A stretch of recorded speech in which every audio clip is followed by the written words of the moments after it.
Olha, esse é um assunto que nós vamos conversar a partir de agora com a nossa psicóloga, a doutora Solange Guastaferro. Prazer revê-la. Bem-vinda, doutora. Sempre muito elegante, parabéns. Obrigada, bom dia a todos. Bom dia, doutora. Doutora Solange, diante do que a gente viu nessa reportagem, do que a gente tem de conhecimento de informações, podemos dizer que esse é um problema que, lamentavelmente, pode ser considerado como uma epidemia, uma nova epidemia desse século? Sim, com certeza. Em vários pontos isso está acontecendo, em várias escolas, tanto escolas públicas como escolas privadas, é uma disseminação, talvez pela internet também, né? Porque hoje existem até tutoriais na internet de como se fazer isso. Que loucura! Então, assim, realmente nós, adultos e os pais, precisam estar atentos, né? Porque o que está por trás desse comportamento, é isso que a gente precisa ficar muito atento. Tem alguma coisa que está por trás disso. Que a mutilação, a automutilação, é para aplacar uma dor emocional, um estresse emocional. Então, a dor física dos cortes, ela suprime a dor emocional. Então, a dor emocional é muito grande e a dor física do corte faz com que essa dor aplaque. Né? Um jeito que o mecanismo da pessoa encontrou para se melhorar e para enfrentar o emocional e seus mistérios. Por outro lado, doutora, a senhora não acha também que, de alguma forma, isso é uma maneira que o adolescente, de uma forma geral, tem para chamar a atenção dentro de casa? Então, é para chamar atenção porque alguma coisa está errada. Então, às vezes, a gente tem uma desestrutura familiar, um abuso dentro de casa, a gente tem um bullying, a gente tem uma autoimagem. O adolescente tem muita questão com a autoimagem, de se sentir inseguro por causa daquele corpo, ou porque é muito baixo, ou porque é muito magro. Faz parte da adolescência essa insegurança, mas a gente tem que ficar atento, porque eles dão sinais.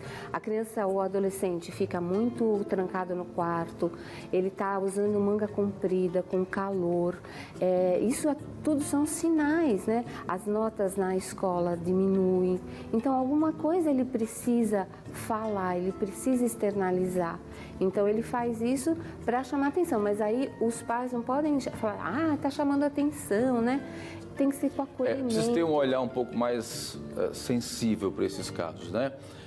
E a presença dos pais é de fundamental importância, porque lamentavelmente muitas vezes pode acontecer, inclusive, com as separações dos próprios pais, e isso acontece com a conivência dos pais, né? Com o afastamento dos pais, e que a criança naquele momento, aquele adolescente naquele momento, se sente um pouco perdida, sem uma orientação específica, e é preciso que os pais possam assumir a sua responsabilidade. Exatamente. Não dá simplesmente para ouvir narrativas como essa, ver o seu filho, olha que loucura, pegar gilete, né? E começar a se cortar o pulso, cortar a perna, cortar o braço. E lembrando, né, doutora, que isso pode ser o início de um problema muito pior lá na frente. Então, isso é assim, existem estatísticas que a pessoa começou com esses comportamentos e chegou a tentativas de suicídio e até se suicidarem. Então, assim, é muito grave. Então, a gente precisa realmente de políticas públicas e também de estatísticas, né? Porque, assim, a primeira a perceber é a escola. Muitas vezes é a escola. Então, ela deve informar os pais. E os pais devem... E assim, hoje também há um distanciamento, escola e pais. Então, os pais devem estar atentos a isso. E a escola deve informar e o pai deve tomar as providências. Do ponto de vista terapêutico, o que é que pode ser feito? Terapia, certamente, né? Se está no processo de depressão, pode-se usar alguns medicamentos também, né? Para melhorar essa depressão. E terapia, porque às vezes ele precisa ser ouvido, ele precisa ser acolhido. ouvindo esse adolescente, essa criança. A gente tem casos, eu já tive casos de criança com 8 anos se automutilando. Meu Deus do céu. Então é uma criança que precisa de acolhimento, precisa ser ouvida. Agora, precisa também mudar o ambiente dela. Então precisa trazer a família para o consultório. Precisa trazer essa família para ela também entender. O ambiente dentro de casa também é importante ele ter uma mudança, né? Sim. Por exemplo, isso vale até para a questão de organização, da decoração, né? Do dia a dia, de como é que a casa funciona. Né? Tudo isso acaba que, de uma maneira geral, contribuindo também, né? Exatamente, né? A gente hoje trabalha muito na terapia familiar, porque não adianta só o jovem, o adolescente ir para a terapia. O pai, a mãe, eles também têm que ir. A gente tem que chamar os irmãos, quem convive com essa criança, quem convive com esse adolescente. Nós, como profissionais, faz parte da gente visitar a escola também. Às vezes a questão está na escola, né? Então, assim, foi já sancionada a lei de as escolas terem um psicólogo. Isso, não é? isso. Até isso entrar em vigor, com concursos e tudo mais, vai demorar um pouco, né? Mas é de suma importância, porque às vezes o psicólogo lá vai ser aquela pessoa que ele pode ouvir, que pode acolher esse jovem, esse adolescente.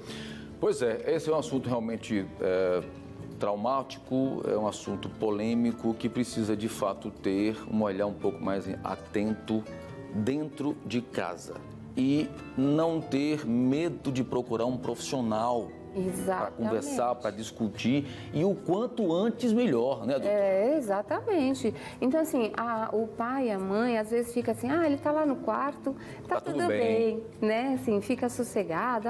Mas não está enchendo meu saco aqui, tá tudo certo. Mas precisa ver o que ele está vendo na internet, o que está acontecendo com esse jovem. Então, assim, se ele está trancado muito no quarto, que é uma característica hoje do adolescente, precisa tomar cuidado. Como eu falei, a vestimenta, eles começam a esconder, né? Com roupas, com tudo mais. E assim, e às vezes são objetos que são do cotidiano deles, de lapiseira, de coisa. E às vezes nem são cortes.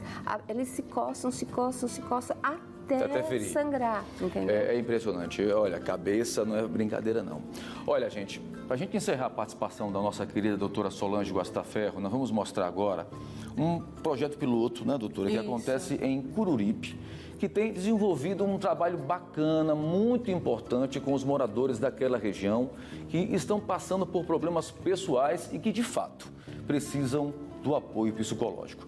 Quero que vocês acompanhem agora mais uma reportagem especial sobre esse assunto com Bruno Protásio, que foi até a cidade e mostra pra gente.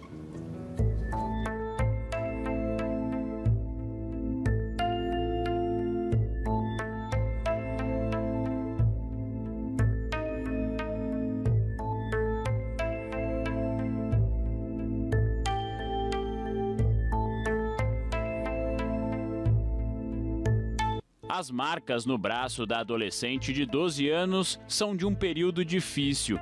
Era a forma que ela encontrava para tentar aliviar a angústia de presenciar as brigas dos pais. Eu se sentia muito isolada e com a primeira briga dos meus pais, eu comecei a se automutilar.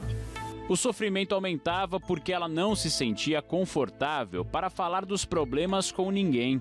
Eu tenho medo da sociedade me criticar e piorar mais a situação. Mas a mãe dela a trouxe para esta promotora de justiça. Aqui, a menina foi acolhida. Aliás, ouvida. Chegou a um ponto da minha mãe ver que ela me levou para a promotora de justiça, a doutora Ilza, que me ajudou bastante e me livrou da depressão. O que mudou de lá para cá? Você conseguiu se abrir mais? Me diz o que você começou a sentir aqui. Quando eu comecei a conversar com a doutora Ilza, ela me perguntou o motivo por qual eu estava me cortando. Falei sobre o problema dentro de casa, que meu pai agredia minha mãe verbalmente. Aí contei tudo e aquilo eu senti um alívio. Aí foi me ajudando muito. Depois passou uma semana, eu não sentia mais vontade de se cortar. Eu estava outra pessoa, não era a mesma pessoa de antes, que estava cheia de marca. E hoje eu tenho umas marcas e me arrependo, porque não resolveram nada. O caso da adolescente foi na cidade de Coruripe, em agosto do ano passado, e despertou a necessidade da elaboração de um programa de cuidados com crianças e jovens que passam por situações semelhantes. Então, surgiu o Mensageiros da Esperança. Bem, esse projeto, o início dele, pontapé de tudo, foi com uma adolescente. Essa adolescente que mora aqui em Coruripe, ela apareceu aqui no gabinete e precisava de ajuda, né? E quando eu observei, ela estava toda automutilada, nos braços. E aí eu conversei com ela, pedi para a mãe dela se retirar da sala, fiquei conversando com ela, ela começou a se abrir sobre o problema. E assim, o que me chocou mais, uma coisa foi tão simples para ela, mas para mim foi algo que fez eu refletir. Enquanto promotora, o que era que precisava fazer aqui nesse local, em Coruripe? E aí ela disse para mim, eu perguntei o que era que ela estava querendo com aquilo, com a automutilação. E ela disse para mim, eu quero ser ouvida. E a partir desse momento algo bateu em mim, eu disse, não, tenho que tentar resolver essa situação, então diminuir de alguma forma, né? E aí foi quando nasceu a vontade de fazer o projeto Mensageiros da Esperança, que é um projeto de prevenção ao suicídio, automutilação e depressão. O projeto capacitou profissionais até o fim de 2019, firmou parcerias e ganhou mais adeptos para começar os atendimentos em fevereiro deste ano. O que chamou a atenção da promotora é que durante a etapa de capacitação, até mesmo os profissionais passavam por processos de depressão. Alguns já tinham pensado até em suicídio, mas com este trabalho a situação já mudou. E ele é muito importante, porque lidar com situações como essas é preciso também ter atenção a sinais e principalmente saber como abordar diferentes situações. Para ajudar as famílias, esta cartilha foi criada. Ela funciona como um manual para tirar dúvidas sobre depressão, automutilação e suicídio. E, principalmente, mostrar como é possível agir nestes casos. O importante é a gente colocar algo dentro do manual que eles pudessem orientar as pessoas a saber justamente os sinais de alerta, o que perguntar, quando perguntar, como perguntar. Porque as pessoas não sabem, ficam com medo, né? Conheço pessoas que disseram, olha, eu estou passando por uma situação dessa dentro de casa. O que é que eu faço? Eu devo falar? Deve falar. Deve se comunicar. Deve chegar perto da pessoa, dizer que ama. Muitas vezes a pessoa se sente só, abandonada, né? Então, chegar perto, falar, conversar, fazer com que a pessoa, no momento certo, quando ela quiser, ela desabafe também, isso vai dar força para ela seguir em frente e sair desse momento que ela passa, que eu tenho certeza que esse é um momento temporário, que ela vai seguir adiante. O diálogo pode ser a chave para mudar estas realidades. Foi isso que ajudou esta adolescente, que não tem vergonha de expor o que já passou. E mais do que isso, hoje é exemplo de que, por mais difícil que a situação aparenta ser, sempre há esperança e pessoas dispostas a ajudar. Qual é a mensagem, o recado que você deixaria para outros jovens que passam pela situação que um dia você já passou também? Que não faça isso. E não adianta fazer isso, porque tem gente importante que se importa com as pessoas. Ainda mais as pessoas que automutilam, porque vai chegar um ponto que vai pensar no suicídio. Então não adianta nada, é melhor conversar, desabafar tudo. E se conversar diariamente vai melhorar. E não vai mais pensar nisso. É preciso acolher, ter ouvidos para ouvir e olhos para enxergar, e um abraço gostoso, apertado, carinhoso e acolhedor. Certamente isso vai fazer uma enorme diferença, tá? Fique atento.